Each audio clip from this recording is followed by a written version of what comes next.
미국에서 한인으로 살아갈 때, 우리가 미국 뉴스도 보고, 한국 뉴스도 보니까, 이 사건, 사고가 많은데, 한국의 사고, 미국의 사고, 이 모든 걸 다 보니까, 이게 2배가 되는 것 같아요. 특히 작년 말과 올 초에 이 비행기가 여러 번 이렇게 사고가 있었잖아요. 큰 사고로 많은 인명이 피해를 받고 그랬는데, 그래서 누구보다도 한인들이 비행기 타기가 굉장히 겁난다는 말을 많이 듣는 것 같아요. 이런 사고 중에는, 이런 좀 인생에 닥치는 어려움이나 이런 것 중에는 엎친 데 덮친 격이라고, 어떤 일이 일어났는데 또 연달아서 일어나는 그런 갑작스러운 병이나 또한 사고, 이런 것들이 있습니다. 이런 일을 당한 당사자들이나 가족들은 얼마나 괴롭겠어요. 삶에서 큰 어려움을 당할 때 우린 제일 먼저 뭐가 드냐면 좀 부정적인 생각이 좀 들어요. 특별히 신앙을 가진 사람들은 이 어려움이 혹시 내 죄로 인해서인가? 그래서 자신을 좀 돌아보는 그런 습관들이 좀 있습니다. 예수님 당시의 유대인들에게도 이런 비슷한 유의 생각이 이렇게 모든 사람들에게 있었어요. 오늘 1절에 보면 그때 몇몇 사람이 와서 빌라도가 갈릴리 사람들을 학살해서 그 피를 그들이 바치려던 희생제물에 섞었다. 이 사실을 얘기를 해요. 여러분, 이 부분은 두 부분으로 나눠져 있어요. 빌라도가 학살했다라고 하는 거예요. 갈릴리 사람들을. 요세푸스, 당시 예수님 당시의 역사가였던 요세푸스에 의하면 당시에 몇 천 명씩 빌라도가 이렇게 사람을 학살하고 유대인들을 학살했던 그런 기록들을 갖고 있어요. 또 사도행전 5장 37절에 보면 갈릴리 유다가 이렇게 일어나서 반역을 깨었던 그러한 것들이 아마 로마에 대항했던 그런 갈릴리 사람들이 있었다라고 하는 것들을 좀 보여줍니다. 그런데 그런 일들도 처참한데 거기에 그 피를, 그들이 죽은 피를 그들이 바치려던 희생제물에 섞었다. 이 얘기는 무슨 얘기냐면 유대인들은 우리가 잘 아는 것처럼 제사를 드리잖아요. 근데 그 제사에 그들의 죽은 피를 썼다는 거예요. 유대인들에 의하면 그들이 죽은 시체만 이렇게 만져도 그들은 부정한 건데, 죽은 자의 피를 그 제물에 섞었으니, 이거는 부정 정도가 아니라 유대인들에게는 굉장한 큰 치욕이에요. 굉장히 큰 어려움이었죠. 더군다나, 한 사람이 죽는 것도 억울한데, 그 사람의 피가 그렇게 쓰인다라면, 얼마나 억울하겠어요. 그래서 이 충격적인 사건에 대해서 당시 이스라엘 사람들이 갖고 있는 생각은 뭐였냐면 어떤 재앙을 당하면 어떤 사람이 죄를 많이 지어서 죄의 값으로 벌을 받는 거야, 이런 생각이 있었어요. 그래서 여러분 욥기에도 보면요, 욥이 그런 하루아침에 모든 것들을 다 잃잖아요. 자녀도 잃고 재산도 잃어요. 더군다나 몸의 건강도 잃잖아요. 내 친구인 엘리바스가 와서 뭐라고 얘기합니까? 죄 없이 망한 자가 누구냐? 그렇게 얘기를 하죠. 그래서 이것이 바로 모든 구약시대뿐만 아니라 그 당시 예수님 당시에 있었던 사람들의 그런 주된 생각이었어요. 그래서 예수님은 이 생각을 아시고 2절에서 이렇게 얘기하시는 거예요. 이 갈릴리 사람들이 이런 변을 당했다고 해서 다른 모든 갈릴리 사람보다 더 큰 죄인이라고 생각하냐? 이게 바로 그들이 갖고 있었던 지금 생각이 뭔지를 2절에서 얘기해 주고 있는 거죠. 그리고 3절에서 이제 4절에서 계속적으로 얘기합니다.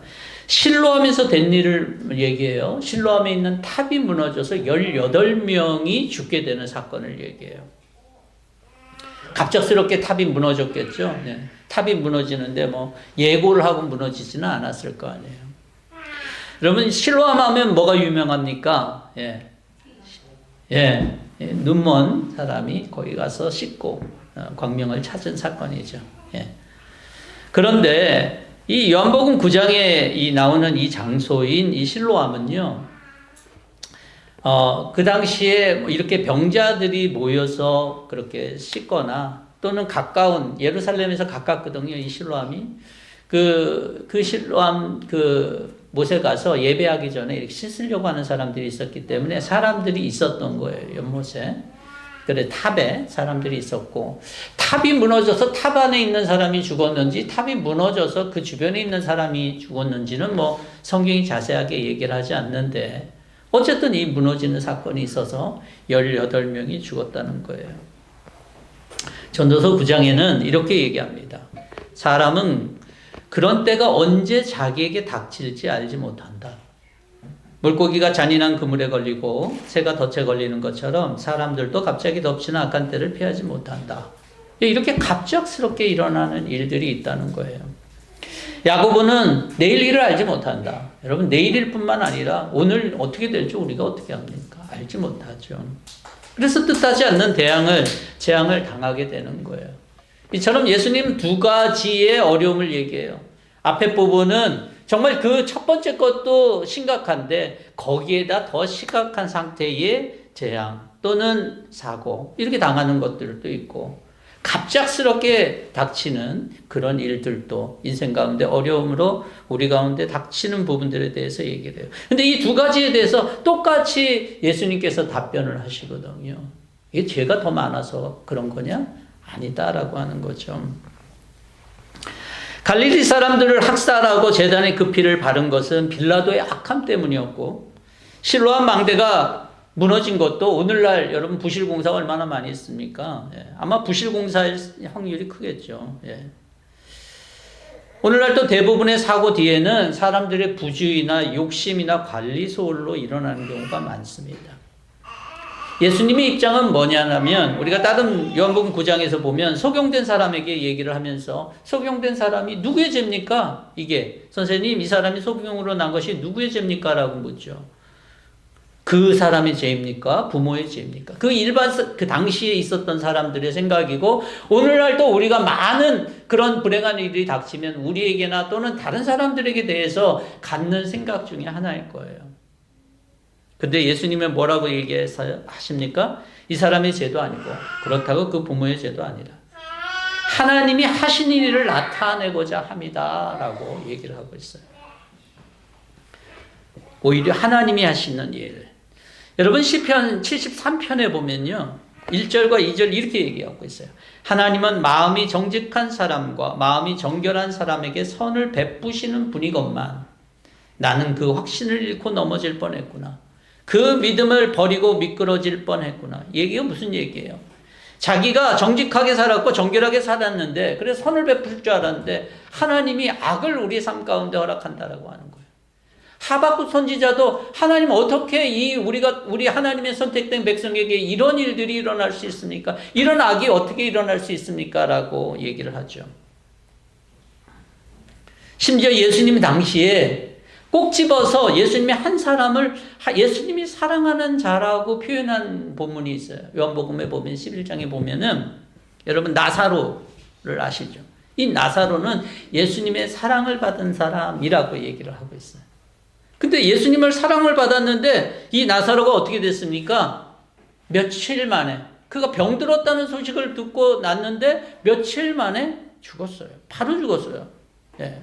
병들었다는 소식을 듣고 우리가 참 얼른 영적으로 생각해도 뭐 일반적으로 생각한다면야 뭐 이해가 될 수 있죠. 사람이 병들었다가 갑자기 죽을 수 있겠지만 이 나사로는 예수님이 사랑하는 사람인데 어떻게 그런 일이 벌어질 수 있냐라고 얘기를 우리가 할 수 있죠. 예수님을 믿고 잘 믿고 또 예수님을 또 잘 섬기며 여러분 건강하고 장사 잘 되고 또 학교 직장 진학하고 진급하는데 문제가 없고 네. 그래야 되는 것입니까? 근데 성경은 그렇지가 않아요. 예수님이 사랑하는 사람인데도 불구하고 그는 병에 걸리고 죽는다라고 하는 거예요. 예수님께서 그 마지막에 이런 얘기를 하세요. 그 병이 걸렸다라고 하는 나사로의 얘기를 들었을 때 예수님의 진단은 이거였어요. 이 병은 죽을 병이 아니라 오히려 하나님의 영광을 드러낼 병이다. 이로 말미암아 하나님의 아들이 영광을 받게 될 것이다. 예, 그 뒤에 일어난 일을 우리가 잘 알죠. 죽은 나사로를 주님이 살렸잖아요. 그래서 우리가 볼 수 있는 것은 재앙은 반드시 죄에 대한 형벌이 아니라 하나님의 영광, 하나님이 하시는 일을 나타내게 하고자 하는 것임을 우리는 성경 곳곳에서 볼 수 있다는 거예요. 요셉을 보십시오. 많은 어려움을 겪었지만 요셉이 마지막에 형제들에게 이렇게 얘기를 합니다. 당신들이 나를 해하려고 했다. 그렇지만 하나님은 그것을 선으로 바꾸었다. 어떤 어려움들을 하나님은 능히 그것을 선으로 바꾸시는 분이다라고 하는 거예요. 우리가 분명히 기억하는 것은 우리는 세상에서 의롭게 살고 하나님의 말씀대로 살고 어떻게 보면 세상보다 더 나은 도덕적인 기준을 가지고 산다고 할지라도 환난을 당할 수 있습니다. 어려움 경험할 수 있어요. 처할 수 있어요. 근데 그것이 우리 신앙인들에게는 재수없는 일도 아니고 우리가 그것이 남들보다 더 열악한 그런 잘못된 일도 아니고 이 일을 통해서 하나님이 하시는 일들을 경험하게 되는 하나님의 영광을 받으시는 하나님이 하실 일들을 우리가 봐야 되는 그 순간으로 우리가 나가야 된다는 거예요. 여러분들은 어려움을 당할 때 여러분은 어떻습니까? 우리가 하나님의 백성이라면 우리가 하나님의 사람들이라면 하나님은 반드시 우리의 그 상황 가운데서 그것을 보시고 계획을 갖고 계시고 그런 하시는 일들이 있다라고 하는 것을 저와 여러분 믿을 수 있기를 바랍니다. 하나님이 이 세상에서 100% 만족한 삶을 주시질 않아요. 왜냐하면 이곳이 천국이 아니기 때문에 그래요. 이것은 완벽한 곳이 아니에요. 우리가 살아가는 이 세상은. 그래서 절대로 100% 만족할 수가 없어요. 괴로움이 있고 부족함이 있고 고민이 끊이지 않아요. 하지만 믿음의 사람들인 우리가 복음의 비밀을 깨닫는 우리들은 이 모든 불만족한 삶 속에서 하나님이 함께 하신다라고 하는 이 믿음을 가지고 예수님이 내 안에 계신다라고 그 약속하신 그 약속을 가지고 그걸로 말미암아 만족함을 가지고 이 세상을 불완전한 세상을 살아가는 거죠. 때론 명확한 해결이 되지 않아도 여러분 우리는 상관없습니다. 바울의 말처럼 우리가 사방으로 우겨싸움을 당하도 쌓이지 아니하고 답답한 일을 당하여 낙심하지 않고 핍박을 받아도 버림받지 아니하고 거꾸로 트림을 당하여도 망하지 않는다. 왜요? 바울은 우리 안에 예수 그리스도가 계시기 때문에 그렇다는 거예요. 여러분 우리가 아무리 어려움과 그런 곤란한 상황을 당해도 우리가 알아야 될 것은 우리 안에 예수 그리스도가 있다라고 하는 이 사실, 하나님이 함께 하신다는 이 사실을 절대 잊지 마시기를 바랍니다. 이렇게 갑자기 닥치는 어려움이나 연속해서 닥치는 어려움에 대해서 예수님 동일한 말씀을 하시죠. 3절과 5절에서 야 그렇지 않다. 내가 너에게 말한다. 너희도 회개하지 않으면 모두 그렇게 망할 것이다. 여러분 이런 어려운 상황에서 언제든지 우리에게 닥칠 수 있다는 마음을 가져야 된다라고 하는 얘기예요. 그들의 그런 모습을 볼 때 이게 나한테도 닥칠 수 있는 문제지. 그러면서 회개해야 된다라고 하는 거예요. 사고를 당한 당사자한테 말한 게 아니에요. 이 사고를 듣거나 본 사람들에게 한 말씀이에요. 너희들이 이런 상황들을 보냐? 그러면 너희들이 각성하고 회개해야 된다라고. 회개라는 게 뭐예요? 내 죄를 고백하는 것입니까? 아니에요. 회개는 하나님께 돌아가는 거예요. 하나님께. 내가 마음을 바꿔서 하나님께 돌아가는 거예요. 하나님 저는 잘못한 게 없는데요. 앞만 봐도 잘못한 게 없어요. 왜냐하면 착하게 살았거든요. 잘 살았거든요. 남들보다 못하게 산 게 없어요. 그런데 하나님 앞에서는 뭐냐는 거예요. 내가 하나님과 가까이 하고 있냐는 거예요. 그래서 여러분 이 죄라고 하는 것은 하나님이 이 땅 가운데 있는 모든 사람들에 대해서 뭐라고 보십니까? 세상에 의인은 없나니 하나도 없다라고 하는 거예요. 이 사실을 사람들은 잘 인정하지 않으려고 합니다. 왜냐하면 내가 살아온 삶이 어느 정도 괜찮다라고 생각하기 때문이에요. 그런데 괜찮아요. 정말로 괜찮아요. 우리가 여기 있는 분들이 뭐 삶으로 뭐 잘못한 일이 뭐가 있겠어요. 그런데 그런 일을 볼 때, 우리가 하나님께 빨리 돌아가야 되는 거구나. 빨리 돌아가야 되는 거구나. 이걸 깨달으는 거예요. 그게 회개죠.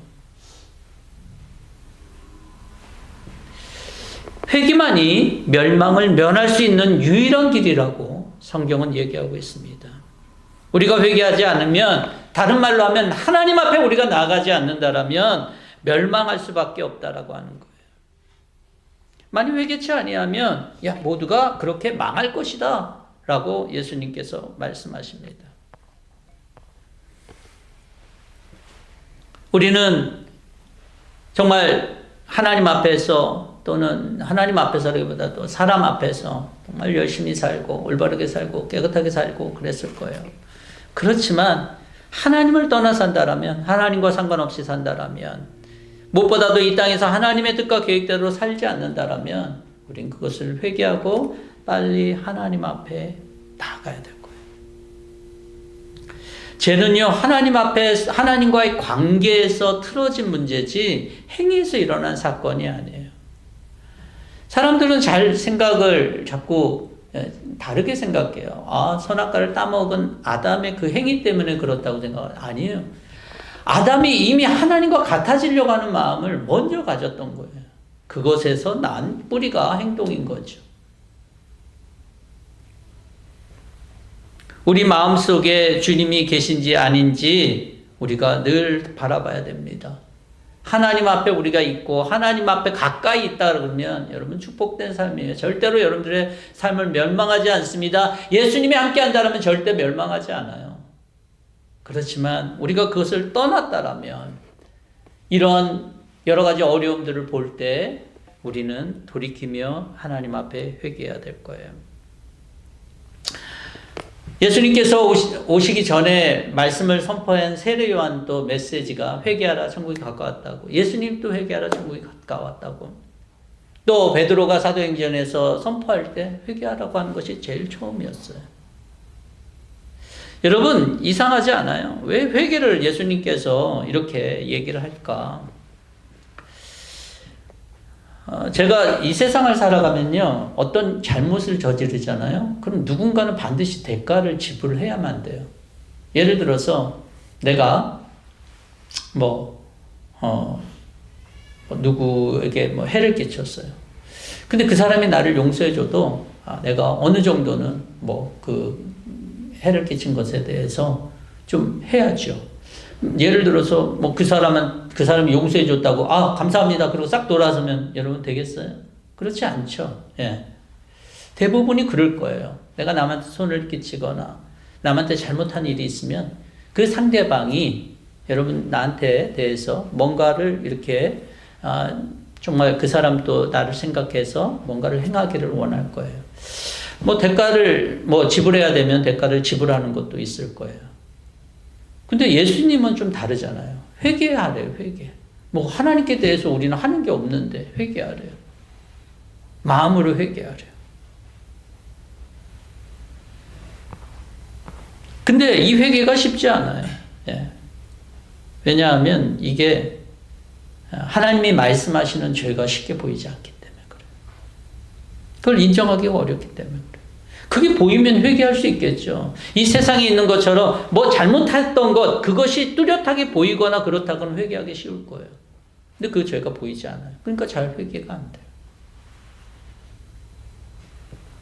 죄의 감각이 우리는 오감으로 그런 것들을 느끼면서 회개하기 원하지만 주님은 오감으로 그것을 느낄 수 있다라고 보지를 않고 성령을 통해서 우리가 죄를 깨닫는다라고 얘기해요. 영적으로 그래서 이런 것들은 어두운 거예요. 때로는 하나님께서는 이 영적인 어두움에서 벗어나기 위해서 우리의 어려움들, 재앙이나 어려움들을 사용하시기도 합니다. 그래서 우리가 그런 사건들을 볼 때 우리가 깨달아서 내 삶이 정말 하나님께로 돌아가야 되고 내 삶이 정말 하나님 앞에 있어야 되는구나. 이것을 우리가 깨달으며 회개해야 된다라고 하는 거예요. 회개하기 위해서는 우리는 우리의 마음을 낮춰야 되는 건 당연하죠. 하나님과 비슷한 그런 마음의 위치를 가지고 어떻게 우리가 회개할 수 있겠습니까? 그거는 절대로 불가능한 일입니다.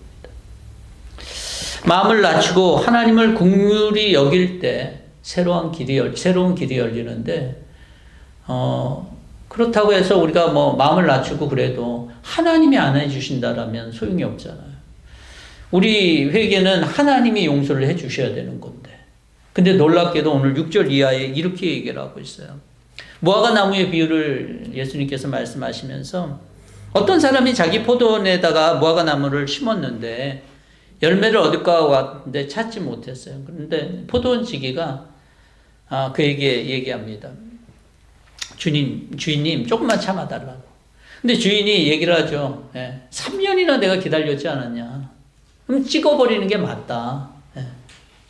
그런데 제가 다시 한번 둘레를 파고 걸음을 줄 테니까 주인님 한 번만 참아주라고, 1년만 더 참아달라고 그렇게 얘기를 하죠. 올해만 그냥 두십시오라고 얘기를 하잖아요.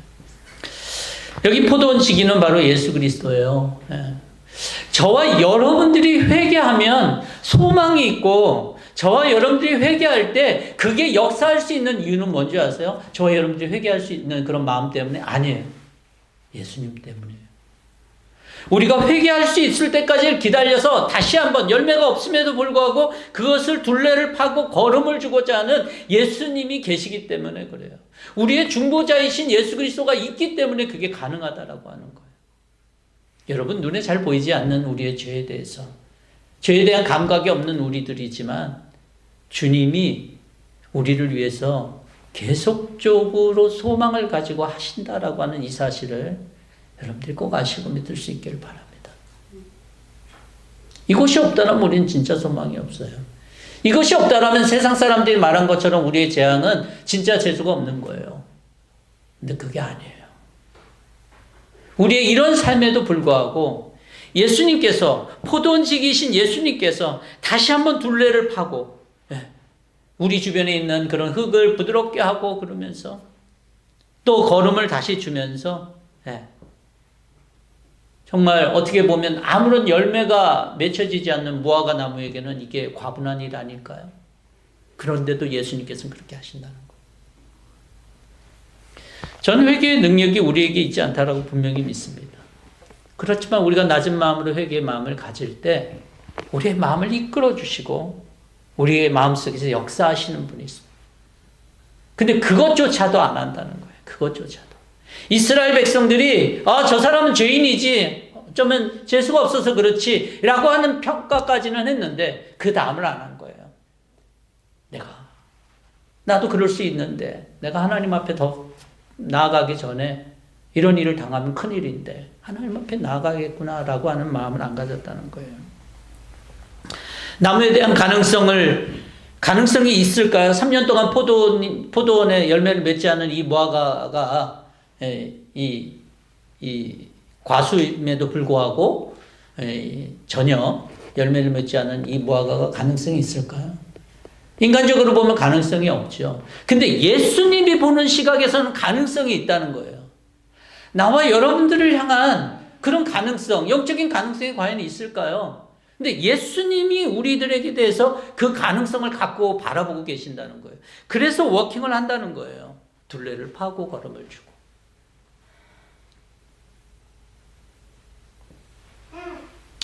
저는 이 무화과 나무가 열매를 맺는 것을 다른 방향으로 보면 하나님의 나라가 이루어지는 것이라고 봅니다. 예수님이 비유에서도 겨자씨 비유를 얘기하잖아요. 그러면서 그 나무가 돼서 그다음에 거기에 새들이 깃들고 하는데, 어떻게 보면 무화과 나무로서 우리가 열매를 맺는, 이 무화과 나무는 이스라엘 백성들을 상징하기도 하는데요. 구역에서 성도들을 상징하는 거라고 봐요. 그 열매를 맺는 것이 바로 하나님의 나라 아니겠어요? 근데 좀 희한하지 않아요? 어떻게 회개하면은 하나님의 나라의 도구로 그렇게 쓸 수 있을까? 이게 잘 맞지가 않아요. 뭔가 능력이 많거나 뭔가 이렇게 우리 인간적인 기준으로 맞아서 하나님의 나라를 쓰시는 게 맞는데, 회개한 영혼들에 대해서 바로 하나님의 나라로 연결하고 있는 이 본문을 생각해 볼 때 우리는 과연 이것이 맞는가라고 하는 의문이 들 수 있어요, 인간적으로는. 근데 이게 맞아요, 하나님 나라에서는. 하나님의 나라는 회개한 사람들, 그 사람들은 자기의 능력을 자랑하는 것이 아니라 자기의 무능을 자랑하고 자기의 연약함을 자랑하고 자기의 죄인됨을 인정하는 사람들 아니에요. 근데 이런 사람들을 통해서 하나님 나라를 이루어 가시겠다는 거예요. 우리는 아무것도 아니잖아요. 오병이어가 기적이 뭐 큰 데서 나타났습니까? 아예 조그만 도시락에서 그 많은 사람들을 먹여 살렸잖아요. 주님 앞에 내어놓고 나아갈 때 하나님의 나라가 예수 그리스도와 성령의 역사를 통해서 이루어져 가는 것이죠. 여러분, 갑작스러운 환난을 피할 수 있는 인생 없습니다. 엎친 데 덮친 격의 그러한 어려움이 닥칠 수도 있어요. 하지만 그런 환난 속에서 믿음을 가질 수 있습니다.